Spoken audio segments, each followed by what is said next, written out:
All right, welcome back to another episode of The Untamed Life. It's Christine Jewell, and today I'm talking to those of you who are struggling, have been struggling with anxiety, that constant, incessant, never-ending, below the surface buzz in your nervous system, the constant thoughts that are flowing in, the constant worries, the anxieties, and also to those of you who maybe some of you out there have been labeled, with some sort of disorder or something. And I'm not knocking that, but some of us love to self-label, self-diagnose. Some of us have been diagnosed. I'm very, very conscious of the labels that we embrace, that we take on. They become labels that we really identify as, and we don't realize the power of our labels and our identities over us. That's not necessarily what I'm talking about today, but I am talking to those of you who can honestly say, you know what, Christine, like I have been super anxious, super agitated lately. I've been super uncomfortable, like in my own skin, in my mind. I can't seem to quiet down. I can't seem to like shut off the valve. And maybe, like I said, you even feel like there's this, low state of just buzzing in your nervous system all the time, as if like you're on edge, right? You just cannot seem to take a deep breath or relax, step back. So I want to unpack something that came through to me the other day as I was meditating. I was praying a little bit. This word, to fret, came to my mind, right? Don't be anxious about anything, but in all things, trust, make your request known unto the Lord. But to fret, this word came up to me and I was like, stop fretting. I just heard this voice say to me, stop fretting, stop fretting. I wrote it down. I was like, it's so interesting. I want to look it up, right? I want to look it up and see what is the definition of actually fretting. And to fret means to be constantly or visibly worried or anxious, and to gradually wear away something by rubbing at it, by gnawing at it. I'm like, wow, isn't that the truth? When we're constantly being in this state, it's as if it's gnawing away at us. But here's what was even more interesting. The next thing I did was I went into the etymology of words. I love to like break down and look at, where do these words come from? What is the origin? And when we look at the origin of this word, fret comes from the Old English word fretten, which means to devour like an animal. So when you fret over something, you meditate, you turn it over and over and over and over in your head, it literally consumes your thoughts, right? It consumes you. You become devoured like an animal that just devours you. And there you are, swallowed up in it. I want to just pause for a minute and like really let that land, because I'm so curious, those of you listening, what has devoured you? What has swallowed you up where you feel completely consumed by it? And here's the thing, I talk a lot about the doors that we open, the portals that we open, that put us in these positions where we get swallowed up. We become consumed. And it had me meditating and journaling about this, like, okay, what have I been allowing to consume me lately? And of course, there's a lot of thoughts going on, stuff with kids, stuff with business, stuff with whatever. And I've just been meditating. I've been turning it over, entertaining it, feeding it more of my thought energy, feeding it more of my emotional energy. And we don't realize, we think, oh, I haven't meditated, I haven't prayed in a while, I haven't pulled back from it. But you have been a master meditator. You've just been meditating on that which is consuming you, eating away at you, turning it over, feeding it more of your thought energy, more of your emotional energy. Here's the thing, guys, that what you consume consumes you. I'm going to say that again. What we consume on a regular basis, what we feed ourselves, becomes the thing that consumes us continuously and constantly and completely. Isn't that crazy? We think we're the one consuming it while it's consuming us. I think this is such a powerful thing. And I mean, I know you get it cognitively, but like really think about the things that have been consuming you. Where have you been going to consume it? What have you been listening to? I want to put a couple temptations up because it really comes in the form of a temptation sometimes, or a habit that is unconscious. It's an automatic habit. It's already just ingrained. It's what we do. We pick up, we wake up, we get the phone, we check the email. We wake up, we get the phone, we check LinkedIn. We get up, we get the phone, we check and see what the kids are doing, and right away, the gates are open. We consume the information, and the information always carries a frequency and a meaning to it, right? It is just numbers on a screen. It is just letters typed on a screen. It's information, it's data, but we have a relationship with the data that we receive. So this might mean that we see a post on LinkedIn and all of a sudden it gets you turning. It's a trigger for, oh my gosh, what you're not doing in your business, what your competitor is doing that you are not caught up to yet. You're still behind on, you haven't developed all the tools. And it puts you right into this place of comparison, of competition, of lack, of a race against time, a race against other people. And instantly you're in the contraction, right? You're in the pressure. And what do? We jump in and we try to either like consume more to make ourselves feel better, or we run and react and we do something to try to catch up that makes us feel like we're catching up. And it's such a game. We get sucked into it. So I'm so curious about what we are consuming, what you're consuming that is consuming you. And sometimes, it's like everything. I love when, Jesus says everything is permissible, but too much of something is not good for us, right? And this makes me think, I'm just going to put this out there, when I think about consuming business books or business podcasts or certain types of podcast. I mean, I'm putting out a podcast right now, but there's certain things that I listen to, certain videos, certain books that I read, certain things that I know that there's a tipping point when it's like, okay, that now is too much. I have to give this to myself in small doses. Otherwise, this anxiousness, the meaning I've given to that is like, oh my gosh, I need to do it all, and I need to do it all right now. And if I don't do it all right now, somehow I'm behind. I'm going to fall behind. And I can literally feel this internal pressure picking up the speed that I'm creating internally, that is like, oh my gosh, I need to swim faster than the current is actually taking me right now. I need to force this. I need to make this go.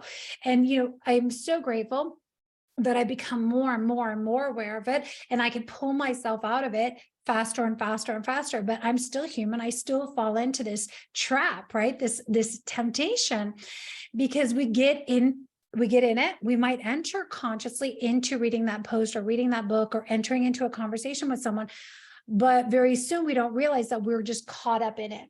And we're consuming another piece of content, and we're reading another page, or we are, all of a sudden in this pressure, feeding these thoughts of like, oh my gosh, what am I going to do? How am I going to handle that? And it's like speeding up, right? The thoughts are speeding up.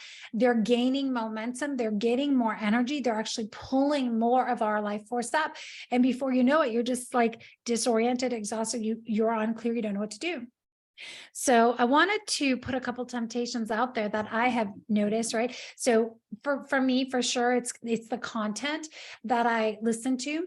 Am I consuming things that are actually, when I am consumed by them, I feel more alive, more energized, more clear, more convicted of the exact next step to move? Is it creating more spaciousness, more life force for me?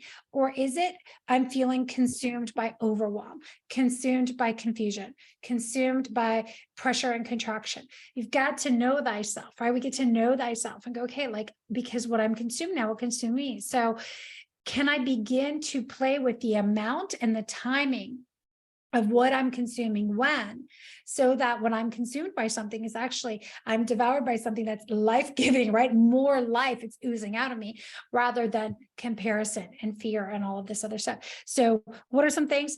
I think content is a huge one, right? Podcasts, YouTube videos, posts that other people are writing, like how much is good for you? How much keeps you in the space of inspiration of, yeah, if they're able to do it, then that's evidence for me that I can do it too.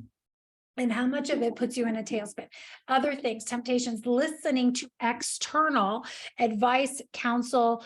I work with a lot of leaders, and here's the thing, there's a lot of people telling them, counseling them on what the next business move is, what they need to do in their business, what they think the right decision is, the right hire. We need to get rid of these people. We need to take on these clients. We need to do this product line, whatever it is. And by the way, this happens at any stage of growth of business of where you're at. These are just some of the things that I hear, but we have input from all of these other people. I call it counsel in our lives. And how much are we listening? How much of an audience are we giving their words? Because they're consuming words, right? We are still open.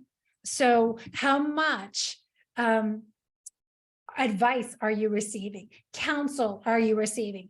Feedback are you receiving, right? Input from everyone else that is actually pulling you away from the ability to clearly tune in and hear your own internal voice, right? The voice of the spirit, the voice of your heart, like your inner knowing that is guiding you.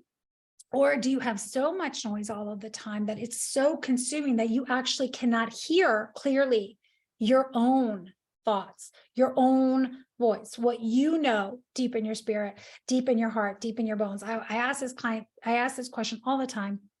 I ask it to my clients, I ask it to myself. It's like, what do you know? I know that's what they know. I know that's what they said. But I'm so curious, what do you know deep in your bones, deep in your spirit? This is what my CFO keeps telling me. This is what this mastermind keeps telling me. This is what, these experts keep saying I need to do in my business. I'm like, okay, that's great. Let's put that down. Let's write it down now. What do you feel deep in your bones, in your soul, in your spirit? And what does God have to say about it? See, we give so much of our attention, our focus, our bandwidth, fretting about, anxious over so much of this external noise and advice, instead of going, well, thank you, I received that information. That's what you have to say about it now. What does my soul, what do I have to say? What does God have to say about this? Right? Because what we focus on grows. We know this. I want to just leave it here. I want to keep it short and sweet today, because this is a huge, once we get this, we can really begin to shift the tides. Because we're going to be consumed. The reality is we are going to be consumed, right? We are going to be taken up, overwhelmed, filled with whatever we feed ourselves with, whatever we expose ourselves to, whatever we entertain. So as I meditate on this, Christine, what have you been fretting about, frenetic, frantic about? And we all fall into these moments, right? Where we feel like we're getting swept away in the pressure cooker, swept away in the current. We're either trying to swim faster than our natural rhythm and our flow right now. We're trying to push forward and make things happen. We're frantic because of the external, or because of the internal pressure that we are creating ourselves by all of the meaning we're giving to all of this information that we're entertaining. So what would be a better consumption for you? What are the things that add life to you, that inspire you, that create more space, more clarity of mind, that create more peace inside of your body? How about you begin to consume more of that? Shift the tables, shift the quantities in your recipe here so that increases, and you can, drip feed yourself the other information, the other data that you may need to have access to, right? It might be the numbers in your business. It might be things that your staff needs to tell you. It might be things about you need to be aware of with your kids, your teenage children. A lot of people I work with, a lot of people I coach, we have teenage kids or young adult children that are going through like really hard things. And we've got to be aware, but not consumed, right? We can easily become consumed when we start spiraling into worrying and fretting and being devoured by something, instead of receiving the information and seeing it for what it is, right? It's data, it's information. Now let me consume myself with something that will give me more clarity over this situation, different eyes to see, For me, you guys, that is first and foremost stepping away from the things, creating this quiet space to be still, to go within, to get in nature, to pray, to meditate, so that I can begin to hear more clearly my own voice and the voice of the Spirit that's leading me. Because I guarantee you, when you're looking at something, whether it's a business deal or your teenagers that are going through some, really rough times, your whole perspective shifts. Right? The whole decision, the decisions you will make shift. The next action shifts depending on what has consumed you. So today I invite you to stop fretting. I invite you to stop this constantly being devoured, because if we're being devoured, that means we are devouring, right? We are pouring our attention. We are giving away so much of our life force, our energy, to something else that we think we're in control of, but pretty soon it begins to control us. So here's the thing I know is, like, I would rather have God in control, the Spirit in control, my heart in control of where I'm going, what I'm about to say, rather than all of this other stuff that has been hijacking, for lack of a better word, hijacking our mind, our tongues, our hearts, all of it, right? So as you leave, I want to leave you with these three things. Number one, how about we stop fretting? What if we stopped fretting, stopped devouring, and became more intentional about what we are consuming, knowing that ultimately it will consume us and pour out of us? Number two is knowing, what are your temptations, right? What are the things? Know yourself. And how much of that, be real, of like, what is your threshold for how much you can entertain that content, those conversations, that external advice? Like, how much information do you actually need in order to be able to move forward so that you don't become consumed, right? And number three is just giving yourself a lot of grace in this process as you redirect and, release some of these labels that we have on ourselves, that like, oh, I'm just an anxious person. I just always have anxiety, or I always have this, or I'm always, we have to be so careful and conscious about what comes out of our mouth, right? Because what we identify as, what we label ourselves with, becomes ingrained as our part of our identity. We embody it and we repeat it over and over again. So how about we upgrade that identity? Instead of saying, I'm anxious, it's like, I am very intentional about what I fill myself with, right? And if I fill myself up with things that create anxious thoughts, I will experience anxiety. If I fill myself up with things that are calming, that, it might be music, classical music, calming binaural beats, it might be scripture, it might be, just some background music, right? It might be your environment. Whatever you fill yourself up with, you will become, right? So just encourage you to be very aware and conscious of the way that you are speaking to yourself, about yourself, to yourself and others. I hope that today was helpful for you. I'd love to, as always, I love to hear from you. If you're enjoying the show, I'd love for you to share it with a friend, pass it on to somebody, leave a review if you haven't done so already. And as always, you can connect with me directly on Instagram at the Christine Jewel. If you would like to learn more about mentorship, coaching, high performance coaching, and spiritual mentorship, you can follow the link in the show notes. You guys, thank you so much for being here. We are human. We are all going through this human experience. We share a lot of the same struggles. You are not alone. You're not designed to go alone. You're not designed to be a lone wolf. So there is beauty and miracles when we begin to realize that we have, as humans, right? We have limitations, and we get to lean on each other. We get to lean on God. We get to lean on co-creation, collaboration, and stop this nonsense of trying to be the source of all things to all people all the time, trying to be the one that has all the answers, trying to do everything and compare ourselves. And we begin to just be where our feet are planted, be who we're created to be on our own rhythm, right?